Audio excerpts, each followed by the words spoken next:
안녕하세요. 매일 새로운 사연을 전하는 읽어주는 사연 라디오입니다. 구독과 좋아요, 많은 공유 부탁드립니다. 오늘의 사연 시작하겠습니다. 안녕하세요. 답도 안 나오는 시댁에서 죽기 살기로 탈출한 30대 여성입니다. 저도 제 인생이 이렇게 될 줄은 몰랐어요. 어디서부터 이야기해야 하나 싶은데 결혼할 때만 하더라도 주변에서들 정말 다 부러워했거든요. 저 시집 잘 간다면서 말이죠. 정작 제 스스로는 이게 잘 가는 건가 긴가민가 했는데 사람들이 하도 부러워하니까 그런가 보다 한 제 잘못이라 하면 맞아요, 제 잘못이에요. 왜냐하면 살아보니까 저한테 부럽다고 했던 사람들까지 다 미워질 정도로 이 결혼을 왜 했나 싶은 게 정말 속이 터졌거든요. 그래서 더는 사람들이 뭐라건 간에 신경 쓸 겨를도 없이 도망치게 됐고요. 남편하고는 대학원에서 만났어요. 둘 다 언젠가 교수가 되겠다는 같은 목표를 가진 사람들이었지요. 그래서 연애하는 동안 다른 연인들처럼 어디 좋은데 구경 다니고 맛있는 거 먹으러 다니고 그럴 여유는 없었지만 나름대로 든든한 동지다 생각하고 서로 의지하며 연애를 해나갔던 게 사실이에요. 그런데 제가 석사를 마칠 무렵 저도 갑자기 왜 그렇게 제 마음이 달라졌는지 모르겠는데 저는 공부가 하기 싫어졌습니다. 문득 주변을 둘러보니 다른 친구들은 나름대로 자기들 커리어도 만들고 그런 와중에 결혼도 하고 아이도 키우고 그런데 저만 제자리에 있는 것 같았거든요. 그리고 돌아보니 교수가 된다는 건 솔직히 뭐랄까 말하기가 조심스럽긴 하지만 사실 저희 친정어머니께서 아들이 없다는 이유로 시집살이를 호되게 당하셨어요. 그래서 언젠가부터 제 스스로 열아들 부럽지 않은 딸 하나가 되어드리겠다는 생각을 하게 되었죠. 의사든 교수든 소위 그럴싸한 직업을 가져야겠다는 생각도 그렇게 하게 된 거고요. 그런데 그런 생각으로만 살다 보니 저도 모르게 지쳤던 모양이에요. 그래서 친정부모님께 그간의 사정을 터놓고 말씀드리니 아쉬워하긴 하셨지만 동시에 저한테 많이 미안해 하셨습니다. 그런 줄도 모르고 조금만 더 하고 저를 채근하셨던 기억만 난다 하시면서 얼마나 부담스러웠겠냐 고생했다 하시대요. 아무튼 친정부모님의 허락도 떨어졌겠다. 남편에게도 제 결정을 알렸습니다. 이제 공부는 그만하고 다른 길을 가겠다고요. 그랬더니 남편이 저희 부모님보다 더 아쉬워하대요. 고지가 코앞인데 네 능력이 아깝다면서 말이죠. 하지만 저는 정말 요만큼의 미련도 없었어요. 그리고 이후로 그래도 학벌 덕분이라고 해야 할지 바로 대기업에 들어갔습니다. 약간의 잡음이 있긴 했지만 남편과 제 사이도 크게 달라진 바는 없었고요. 그리고 제가 직장생활 시작한 지 1년쯤 돼가던 시기에 남편이 먼저 프로포즈를 해왔습니다. 남편이 말하길 시부모님이 곧 사업을 정리하고 싶어 하시는데 기왕이면 그래도 현직에 계실 때 저희가 식을 올렸으면 하신다며 말이죠. 이제 와서 말이지만 제가 상상하던 프로포즈와는 거리가 있었고 그래서 좀 김이 샜던 게 사실이에요. 하지만 연애한 기간도 제법 길었고 하니 남편 마음 하나만 보고 프로포즈를 받아들였네요. 그런데 결혼식 올리고 정확히 한 달 만에 시댁이 망했습니다. 말 그대로 그냥 망해버렸어요. 사업이란 게 한치 앞을 볼 수 없는 거라지만 그래도 그렇게 순식간에 망할 수가 있나 싶었죠. 게다가 분명히 남편이 프로포즈를 할 때만 하더라도 사업을 정리하고 싶어 하신다 했지 망해가고 있다고는 안 했으니까요. 정말이지 제 입장에선 마른 하늘의 날벼락 같은 일이었어요. 하지만 제가 이렇게 이야기를 하니 어머님이 말씀하시길 고지고대로 이야기했으면 제가 결혼을 했겠냐며 적반하장으로 나오시대요. 게다가 저희 쪽에서도 사돈될 집안, 그러니까 당신들이 사업을 했으니 여러 가지로 여기저기서 말하기 좋았지 않았냐 하는데 어이가 없어서 더는 뭐라 상대해야 할지도 모르겠더라니까요. 게다가 거기서 끝이 아니었습니다. 박사과정을 밟고 있는 줄 알았던 남편은 실은 저와 마찬가지로 석사까지만 마치고 이후로는 아버님 사업을 돕는답시고 반년 가까이 학교에 나가지 않고 있었더라고요. 그래서 그럼 그동안 교수님이랑 주고받았다는 대화며 연구한다던 프로젝트며 그건 다 뭐냐 따지니 그냥 늘상 하던 이야기니까 적당히 둘러댔던 거라며 그래도 저를 끝까지 속일 생각은 아니었다고 오히려 저한테 그런 거짓말을 할 때 자기 기분은 어땠을지 한번 생각해 본 적이나 있냐는데 피는 못 속인다더니 정말 어머님하고 꼭 닮은 모습에 기도 안 차더라니까요. 그래서 이거 다 사기 결혼이다. 도저히 못 참겠다 했습니다. 그런데 변호사를 만나서 알아보니 이건 사기 결혼은 아니라는 거예요. 제 입장에선 다 속았다 싶었는데 법적으론 속은 게 아니라니 환장할 노릇이었죠. 게다가 그게 다가 아니었습니다. 시부모님은 결국 사시던 집까지 파셔야 했는데 그러고 나니까 말 그대로 거리에 나앉게 되신 거죠. 그리고 남편은 그런 시부모님이 너무나 불쌍하다며 제 앞에서 아주 눈물 콧물 흘려가며 꺼이꺼이 울어댔는데 그런 남편을 보고 있으니 치미는 우라와는 별개로 마음이 편치만은 않더라고요. 그리고 그런 제 마음을 남편도 눈치를 챈 건지 부탁이랍시고 한다는 소리가 우리 지금 사는 아파트가 얼마나 가지? 뭘 얼마나 가긴 얼마나 가. 우리가 아파트 산 지 얼마나 됐다고. 우리 샀을 때랑 비슷할걸? 그럼 우리 아파트 담보로 한 1억 정도 대출 받을 수는 있나? 1억? 대출? 뜬금없이 왜? 아니, 이번에 어머니 아버지 집 하셨잖아. 이사 가셔야 되는데 그래도 좀 살만한 집에 가시려면 1억은 있어야 될 것 같아서. 우리가 대출 받아서 그 돈 해드리면 안 될까? 그게 말이 되니? 당신이랑 나랑 결혼할 때 양가에서 1억 5천씩 받아서 이 아파트 산 거잖아. 그리고 이 아파트 공동명의로 샀는데 뜬금없이 대출을 받으면 좀 앞뒤가 안 맞는 것 같은데? 자기 그리고 대출 갚을 능력은 돼? 지금 벌이도 없으면서. 저희가 결혼할 때 양가에서 똑같이 1억 5천씩 받았고 그래서 공동명의로 계약을 했거든요.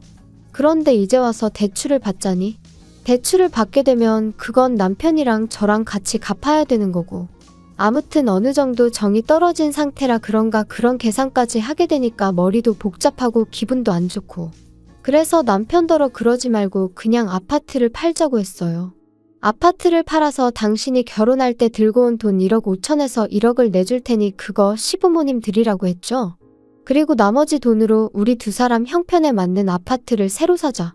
그러니까 남편이 세금이니 이사 비용이니 따져가며 난색을 표하더라고요. 하지만 제 입장에선 이보다 깔끔한 해결책은 없다 싶었습니다. 그래서 내 말대로 하는 것 말고는 다른 방법은 없다. 따로 시부모님한테 도움을 드릴 수도 없다 하고 딱 잘랐어요. 참고로 이 무렵엔 남편도 무직이었습니다. 박사 때려치고 쓰러져가는 아버님 사업 어떻게든 살려본답시고 거기 뛰어들었던 건데 사업은 망했지. 박사 과정은 뭐 자기가 마음대로 때려친다고 또 마음대로 시작할 수 있는 건 아니거든요. 돈이 없다고 못하는 과정은 아니지만 돈 없고 인맥 없으면 빠듯한 게 현실이고요. 그래서 결국 아파트를 팔고 저희는 방 2개짜리. 그것도 말이 좋아 방 2개짜리지 거실도 없는 작은 아파트로 이사를 했어요. 그나마 돈이 부족해서 친정부모님이 5천만 원 더 보태주셨지요.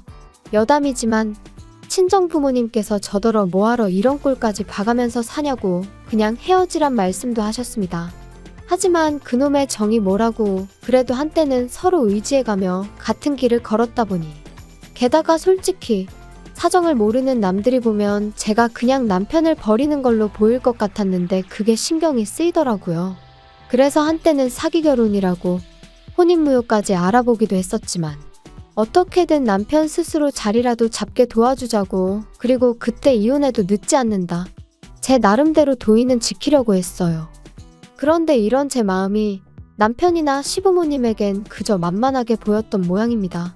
작년 늦가을 두 분이 반지하 생활은 도무지 못하겠다 하시더니 자꾸만 연락도 없이 저희 집에 오기 시작하셨거든요. 그리고 하루만 이틀만 하면서 자꾸 주무시고 가시기 시작하셨는데 저는 아침 일찍 출근해서 야근까지 하고 집에 오면 10시, 11시. 그리고 퇴근한 제 눈앞에 놓여있는 건 산더미처럼 쌓여있는 설거지와 밀린 빨래들. 사실 이때까지도 남편은 계속해서 그래도 자기가 저보다 학벌도 좋은데 제가 다니는 회사보다 급이 낮은 회사는 못 간다고 버티고 있었단 말이에요. 그러니까 한마디로 계속해서 백수인 상황이었죠. 진짜 계속 이럴 거야? 하다못해 당신 먹은 거 설거지하고 당신이 어지른 거 청소는 좀 해놓으라고. 내가 무슨 밥을 차려놓으라는 것도 아니잖아. 내가 지금 남편하고 사는 건지 아들하고 사는 건지. 아, 알겠다니까. 너 지금 네가 돈 좀 벌어온다고 유세 떠는 거냐? 그리고 냅두면 알아서 다 하는데 네가 잔소리를 하니까 하기가 싫은 거 아니야? 언제 하든 해놓기만 하면 되는 거지. 나는 뭐 그 정도 자유도 없어. 남편은 제가 조금만 뭐라 하면 목에 핏대를 세우기 일쑤였습니다. 그런 와중에 시부모님까지 오셔서 주무시고 가실 때면 한마디로 아나무인이 따로 없었지요. 그러니 아무리 좋게 생각하고 어떻게든 이 난관을 같이 해결해 나가보려고 해도 도무지 이건 아니다 싶더라고요. 그래서 결국 보다 못한 제가 어머님 아버님께 앞으로는 이렇게 연락 없이 오시지 마시라 했어요. 그리고 사시는 곳하고 저희 집이 얼마나 먼 것도 아니고 교통편이 없는 것도 아닌데 주무시고 가시는 일은 없었으면 좋겠다 했죠. 하지만 이후로도 어머님 아버님은 몇 번이고 저에게 한마디 말도 없이 제 집에 찾아오셨고 그뿐인가요? 언젠가부턴 부엌 찬장과 냉장고는 물론이고 제 서랍이나 옷장까지 뒤져보시면서 잔소리를 하시기 일쑤셨습니다. 한 번은 친정부모님이 제 생일이라고 사주신 명품 핸드백을 보시고는 시부모한테는 생활비랍시고 꼴랑 50만 원 보내주면서 저는 감히 핸드백을 산 거냐며 회의로 전화를 받지 못하던 저에게 30통의 부재중 통화를 남겨놓으신 적도 있지요. 저로서는 일단 제가 산 것도 아닌데 그런 오해를 받은 것도 억울했지만 설령 제가 샀다고 한들 제가 제 힘으로 번 돈인데 제가 핸드백 하나 샀다고 그 정도로 욕을 먹어야 하나 싶은 게 너무 속상하고 화가 나더라고요. 그래서 결국 참다 못해 남편에게 나 솔직히 당신 하나만으로도 너무 벅차. 근데 어머님 아버님까지 나를 말려죽이려고 작정이라도 하신 분들 마냥 도대체 왜 저러셔? 진짜 힘들어 죽겠어. 너무 부담스럽다고. 야, 뭐? 부담스러워? 너 지금 우리 부모님을 무슨 짐짝 취급이라도 하는 거야? 야, 막말로 네가 우리 엄마 입장이면 안 열받겠냐? 우리 엄마도 한때는 백화점을 놀이터처럼 드나들던 분인데 그런 분이 지금 저렇게 살고 계시니 속 터질 만하지. 근데 너는 뭐 한 번이라도 그런 우리 엄마 모시고 백화점에 가봤어? 맨날 장모님하고만 다니잖아 너. 아니 어머님이 힘드시면 나도 쇼핑하면 안 되는 거야? 그리고 나도 우리 엄마가 사주는 거고 내 돈으로 살 형편한데 당신이 한 푼도 안 벌어오잖아. 야, 너 유세냐? 그 얘기가 지금 왜 나와? 그리고 이런 무의미한 대화가 30분쯤 오갔을까? 남편이 한다는 말이 그러니까 이참에 어떻게든 자기 부모님도 숨통 좀 트이게 해드리자더니 대뜸 저희 친정부모님 가게 이야기를 꺼냈습니다. 참고로 저희 친정부모님은 30년 넘게 한식당을 운영하시다가 몇 년 전부터 백화점에 밀키트 형식으로 납품을 시작하셨고 이게 잘 되어서 2년 전부터 프랜차이즈 사업도 시작하게 되셨어요. 그리고 남편은 그 프랜차이즈를 들먹이며 시부모님한테 그 매장을 하나 차려드리자는 거였죠. 매장 차리는데 돈이 얼마나 드는지 알고는 하는 소리야? 그럴 돈이 어딨어? 대출 받으면 되잖아. 대출은 그냥 받아? 담보가 있어야 받지. 우리 사는 이 아파트. 이 아파트? 아니 왜 걸핏하면 아파트를 들먹거리는 거야. 그리고 이건 이제 내 아파트야. 야, 너 나 1억 5천 중에 1억만 줬으니까 아직 5천 여기 들어가 있거든. 진짜 어이없네.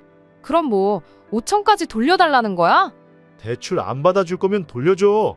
그래 그럼 5천 받고 아예 이 집에서 나가. 내가 무슨 자원봉사자야? 생활비도 한 푼도 안 벌어오는 당신을 재워주고 먹여주고 그러게? 넌 뭐 말을 또 그렇게 하냐? 내가 마음만 먹으면 취직하는 거 일도 아니고 취직하면 너보다 잘 버는 것도 일도 아니야. 말 같지도 않은 소리만 골라서 하네. 5천 돌려줄 테니까 그 길로 짐 싸서 나갈 생각이나 하셔. 알겠어? 왜 대답 안 해? 야, 됐다. 말을 말자. 그리고 저는 이 정도면 남편이 더는 가게 일에 대해서는 말하지 않을 줄 알았는데 그로부터 며칠 뒤 친정어머니께서 연락을 해오셨습니다. 알고 보니 오전에 남편이 저랑 상의도 없이 시부모님을 모시고 저희 친정부모님을 직접 만나러 왔었다고요. 그리고는 대놓고 저희 부모님한테 서울 시내에 매장을 내신다고 하지 않으셨냐며 그 가게를 시부모님과 남편이 운영하게 해달라고 하더라나요? 당황한 친정부모님께서 지금 쉽게 가타부타 결정을 내릴 문제가 아닌 것 같다고 일단 의사는 알겠으니 생각할 시간을 달라며 세 사람을 돌려보내셨다는데 전화를 받는 내내 제 손이 부들부들 떨리는 게 느껴졌어요. 그리고 친정부모님께선 저더러 어떻게 했으면 좋겠냐 하시더니 당신들은 솔직히 내키지 않는다 하시더라고요. 프랜차이즈라는 건 한 매장에만 문제가 생겨도 다른 매장들까지 영향을 미칠 수 있기 때문에 무조건 하고 싶다 해서 이름을 쓰게 해줄 수 있는 건 아니라면서 말이죠. 그리고 저는 그런 친정부모님께 저한테 설명하지 않으셔도 된다, 저는 다 안다, 이해한다 했습니다. 그리고는 저 때문에 내키지 않는 일은 하지 마시라고 저도 원치 않는다 했어요. 그리고 더는 걱정 마시라고 남편한테도 제가 직접 이야기하겠다 했네요. 그날 저녁 남편이 어딜 갔다 오는지 싱글벙글 웃으며 집에 들어오더군요. 저는 그런 남편을 보고 기가 찼지만 할 말이 있으니 앉아보라 했어요. 그리고는 잔뜩 기대에 부풀어 있는 그 얼굴에다 친정부모님이 내리신 결정을 전했습니다. 그랬더니 아니나 다를까 남편이 또다시 목에 핏대를 세우며 사위도 자식이라는데 너무하네 어쩌네 악을 써대더라고요. 그리고는 급기야 저희 부모님하고 자기가 얘기를 좀 해봐야겠다 하는데 아니 안 된다는데 자꾸 무슨 이야기를 해보겠다는 건지 저도 너무 화가 나더라고요. 이 인간이 도대체 장인장모 알기를 뭐로 알길래 자꾸 맘먹으려드나 싶고 그래서 싫다면 싫은 줄 알지 왜 자꾸 사람을 괴롭히냐 그만하라 했습니다. 그랬더니 남편이 욕을 하면서 옆에 있던 리모컨을 집어던지는데 비록 제가 맞진 않았지만 정신이 정말 확 들더라고요. 이번엔 리모컨이었지만 다음엔 뭘 어디다 던질지 막말로 저를 때릴 수도 있는 거고요. 그리고 그 생각을 하니 소름이 쫙 끼치는 게 더는 한 공간에 있을 수가 없다 싶었습니다. 그래서 그 길로 말 그대로 도망치듯 지갑과 차키만 챙겨 집을 뛰쳐나왔어요. 친정으로 가자니 부모님이 괜히 당신들 때문이라 생각하시면 어쩌나 걱정이 되고 하지만 그래도 결국엔 부모님 말곤 달리 기댈 곳이 떠오르지 않대요? 그래서 친정으로 향했어요. 당연히 밤 10시가 다 돼서 연락도 없이 딸이 왔으니 친정부모님도 대번에 남편하고 싸웠냐 하시는데 뭐라 말도 안 나오고 긴장이 풀린 건지 눈물만 주룩주룩 쏟아지더라고요. 그리고 그렇게 한참을 부모님 앞에서 울다가 남편이 욕을 하며 리모컨을 집어던지더라. 눈에서 말 그대로 살기가 느껴지더라. 나 정말 언제까지 이렇게 살아야 하는 건지 모르겠다. 이혼하고 싶다 했습니다. 그랬더니 이제껏 말을 아끼시던 아버지께서 남편에게 직접 전화를 거셨어요. 1시간 내로 튀어오라고요. 남편은 예전부터 저희 아버지를 어려워했고 상황도 상황이었던 만큼 불이 나게 온기색이 역력하더군요. 그리고 앉지도 서지도 못하고 어정쩡하게 있는 남편더러 아버지께서 무릎 꿇고 앉으라 호통을 치셨더니 그제서야 남편이 허겁지겁 내내하며 앉는데 그 꼴이 어찌나 우습던지. 그리고는 아버지께서 남편에게 저와 이혼하라 하셨습니다. 제 의견은 이미 확인했고 자네 의견 묻자고 부른 게 아니라며 이건 통보니까 집에 가는 대로 짐 싸서 내일 오전 내로 나가라 하셨지요. 그러자 남편이 저랑 아버지를 번갈아 쳐다보며 갑자기 무슨 말씀이시냐. 부부싸움 좀 했다고 장인어른까지 나서서 이혼하라 마라 하시면 곤란하다 하고는 말대꾸를 하대요. 그리고 그런 남편에게 저희 아버지가 남편이 했던 것처럼 욕을 하며 리모컨을 던지셨어요. 남편은 지 머리라도 맞는 줄 알았는지 순간 양손으로 지 머리통을 감싸며 피했고요. 남편은 그제서야 저와 아버지께 번갈아 가며 딱싹 빌기 시작했어요. 자기가 경솔했다. 죄송하다.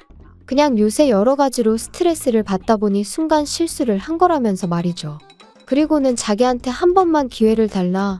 저만 허락한다면 택배든 뭐든 일이라면 닥치는 대로 하겠다 하는데 솔직히 별로 와닿지가 않더라고요.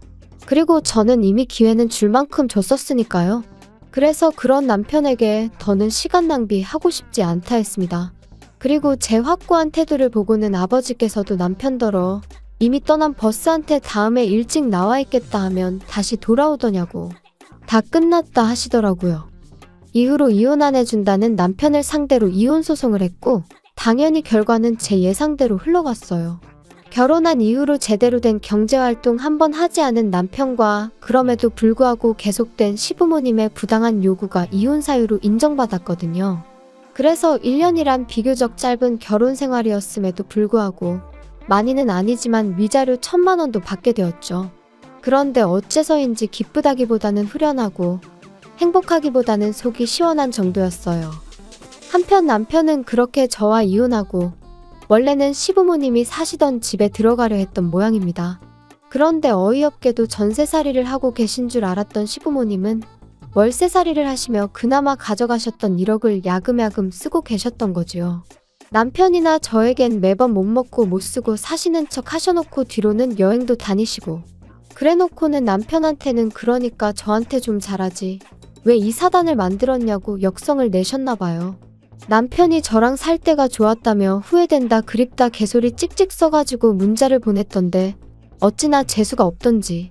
뭐 지 말로는 자기는 고시원으로 일단 들어가게 되었다면서 거기서 자기 나름대로 일자리도 구하고 열심히 살고 있을 테니 제 마음 풀어지면 연락 달라나요? 이쯤 되면 고시원이 아니라 어디 병원에 입원을 해야 하는 거 아닌가 싶은데. 아무튼 어떻게 마무리를 해야 하나 싶은데 여기까지입니다. 저는 그 어느 때보다 잘 지내고 있거든요. 집에서 스트레스 주는 인간이 없으니 몸도 마음도 한층 건강해지는 기분이에요. 경제적으로 여유가 생긴 건 뭐 말할 필요도 없지요. 여러분도 혹시 옆에 노답인 인간이 있는데 혹시나 하는 마음으로 기다려주고 계시다면 제 경험상 사람 잘 안 바뀝니다. 일단 내 자신의 행복과 건강부터 챙기는 게 제일 중요한 것 같고요. 조금씩 따뜻해지고 있는 지금 날씨처럼 여러분의 하루도 어제보다 따뜻한 하루가 되시길 바라겠습니다. 긴 이야기 들어주셔서 감사합니다. 오늘의 사연은 여기까지입니다. 구독과 좋아요, 알람 설정해주시면 앞으로 더 좋은 사연으로 찾아오겠습니다. 감사합니다. 감사합니다. 감사합니다.